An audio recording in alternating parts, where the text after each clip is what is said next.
ធានបទនេះខ្ញុំចង់និយាយតាក់ទងទៅនឹងការគិតត្រូវការយល់ត្រូវ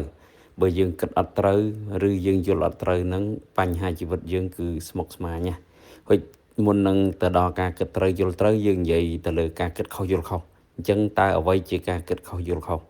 ការគិតខុសយល់ខុសហ្នឹងគឺបើនិយាយសាមញ្ញយល់ធ្វើឲ្យខ្លួនឯងខ្លាចជាមនុស្សដែលអត់ប្រយោជន៍ពេលខ្លះយើងភ្លេចខ្លួនណាយើងចេះតែចង់ខ្ជិលអត់ចង់ធ្វើអីយើងចង់សនុកអីចឹងណាតែយើងអត់បានគិតថាតើអ្វីដែលយើងចង់ទាំងអស់ហ្នឹងវាធ្វើឲ្យយើងខ្លាចជាមនុស្សមានប្រយោជន៍ឬក៏មនុស្សអត់ប្រយោជន៍ទីណាក៏ដោយមនុស្សដែលមានប្រយោជន៍ត្រូវបានគេគោរពស្រឡាញ់គេរាប់អានគេឲ្យតម្លៃ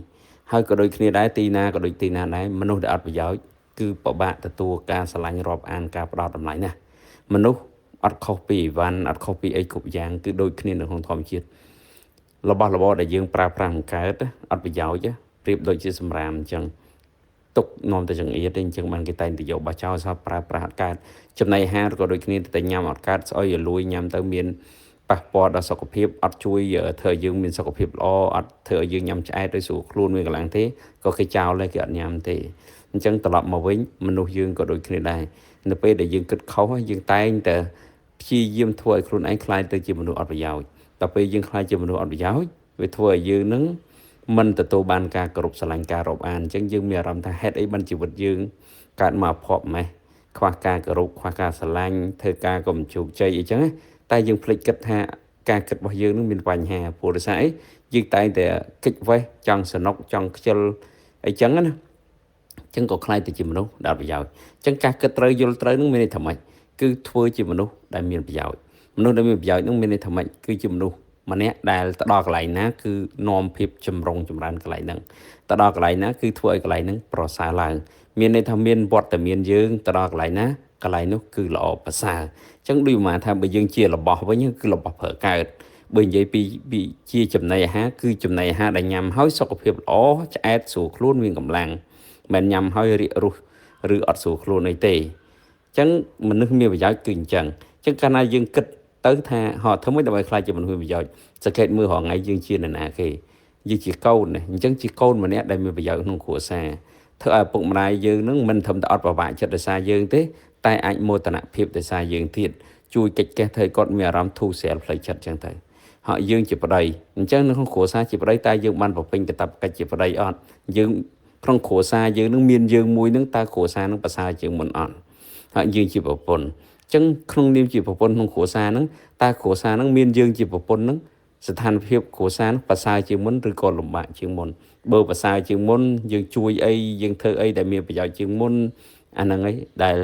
យើងជាមនុស្សដែលមានប្រយោជន៍តែដល់ពេលដាក់យើងទៅយើងធ្វើឲ្យគ្រួសារកាន់តែញ៉ែញ៉ៃកាន់តែលំបាកអីអាហ្នឹងយើងអត់ប្រយោជន៍ទេមិនធំតែមិនបានជួយអីហើយបកកបញ្ហាទៀតចឹងត្រឡប់មកអ្វីដែលយើងត្រូវគិតហ្នឹងរាល់ថ្ងៃធ្វើម៉េចឲ្យខ្លួនឯងទៅជាមនុស្សដែលមានប្រយោជន៍ចូលទៅធ្វើការកន្លែងណាមួយគឺកន្លែងហ្នឹងមានយើងមួយប្រសើរជាងមុនការងារល្អជាងមុនរីកចម្រើនជាងមុនចឹងទៅចឹងផ្នែកណាមួយដែលគេជួលយើងទ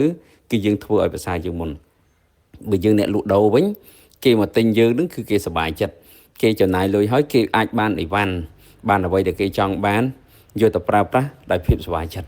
យើងអ្នកលក់ដែលមានប្រយោជន៍ហើយអ្នកទិញដែលមានប្រយោជន៍ហ្នឹងក៏ដូចគ្នាដែរទិញយកមកហើយធ្វើឲ្យអ្នកលក់ក៏សប្បាយចិត្តមិនមែនតែទិញគេប្រឡែងបន្លំគេអីលួចគេអីហ្នឹងអាហ្នឹងក៏យើងមិនជាមនុស្សដែលមានប្រយោជន៍ដែរអញ្ចឹងដល់ពេលយើងគ្រាន់តែយល់ពីរបៀបគិតដែលត្រឹមត្រូវមួយយើងដឹងថាយើងទៅផ្លូវណាហ្មងមុននឹងសម្រេចចិត្តធ្វើអីសួរខ្លួនឯងហ្មងថាតើអ្វីដែលយើងធ្វើហ្នឹងធ្វើឲ្យយើងខ្លាចជាមនុស្សមានប្រយោជន៍ឬក៏ធ្វើឲ្យយើងខ្លាចជាមនុស្សដែលអត់ប្រយោជន៍បើសិនជាសកម្មភាពហ្នឹងធ្វើឲ្យយើងខ្លាចជាមនុស្សដែលអត់ប្រយោជន៍មនុស្សដែលគ្មានតម្លៃឬក៏មនុស្សដែលបង្កបញ្ហាទៅក្នុងសង្គមឬក៏បង្កបញ្ហាដល់មនុស្សជុំវិញខ្លួនយើងគួរកុំធ្វើពីអីគ្រាន់តែប៉ុណ្្នឹងយើងនឹងខ្លាចជាមនុស្សម្នាក់ដែលមានប្រយោជន៍ទេហូចអាហ្នឹងឯងគេហៅថាការគិតដែលត្រឹមត្រូវហើយយល់ឃើញដែលត្រឹមត្រូវអញ្ចឹងអាសាផ្ទៀងផ្ទាត់ការគិតខ្លួនឯងនិងការយល់ឃើញខ្លួនឯងថាតើរាល់ថ្ងៃហ្នឹងមួយថ្ងៃហ្នឹងព្យាយាមគិតឲ្យខ្លួនឯងធ្វើសកម្មភាពដែលនាំកាត់ជាប្រយោជន៍ដែលនាំឲ្យមនុស្សជុំវិញខ្លួនយើងសង្គមយើងប្រសើរឡើងឬក៏ខំប្រឹងគិតធ្វើម៉េចឲ្យតែអ្វីជុំវិញខ្លួនយើងកាន់តែលំបាកកាន់តែវេទនាអានឹងអាសាប្រឌិតមើលបើសិនជាយើងគិតទៅថាអូរាល់ថ្ងៃយើងគិតមនុស្សជុំវិញខ្លួនយើងធ្វើឲ្យល្អឡើងប្រសើរឡើងអញ្ចឹងទៅរស់នៅណាចេះបោះឈូតសម្អាតអញ្ចឹងទៅញ៉ាំបាយចេះលាងចានអញ្ចឹងទៅចេះជួយអ្វីដែលយើងអាចធ្វើទៅបានអញ្ចឹងទៅព្ ព្យាយាមទៅដល់កន្លែងណាការងារព្យាយាមធ្វើឲ្យបានច្រើនអញ្ចឹងទៅអានឹងឲ្យជាមនុស្សមានប្រយោជន៍ការនិយាយស្ដីក៏អញ្ចឹងទៀតនិយាយហាមាត់ឡើងគឺនិយាយគេសុបាយចិត្តនិយាយគេមានកម្លាំងចិត្តនិយាយគេកាន់តែមុតទៅមុខអានឹងមានប្រយោជន៍ទេលេងហាមាត់ឡើងជេរប្រើនិយាយមកស្ដីឲ្យអីគ្រប់អានឹងអត់ប្រយោជន៍ទេព្រោះសម្ដីយើងនឹងមិនបានជួយអីហើយបានបង្កបញ្ហាដល់គេពិបាកទឹកចិត្តគេទៀតអីចឹងអានឹងគេហៅថាអត់ប្រយោជន៍ទេអញ្ចឹងអាសាពិនិត្យមើលខ្លួនឯងឲ្យមែនតែនព្រោះកាលណាយើងខ្លាចជាមនុស្សដែលមានប្រយោជន៍អ្នកណាក៏ចង់បានយើងអ្នកណាក៏ចង់ទុកយើងអ្នកណាក៏ចង់យកយើងទៅជាមួយដែរព្រោះដោយសារយើងមានប្រយោជន៍យើងយកមកគឺជាកាតាលីករជំរុញបន្ថែមគេថាជាកម្លាំងចលករមិនមែនជាបន្ទុកទេតែដល់ពេលយើងជាមនុស្សដែលបង្កបញ្ហាជាគិតខុសហ្នឹងមិនមែនជាកាតាលីករទេតែគឺជាបន្ទុកអញ្ចឹងវាធ្វើឲ្យគ្មានណាចូលចិត្តយកយើងទៅជាមួយនៅចិត្តយើងនៅក្បែរយើងទេហើយក៏គេមិនឲ្យតម្លៃយើងដែរព្រោះដោយសារ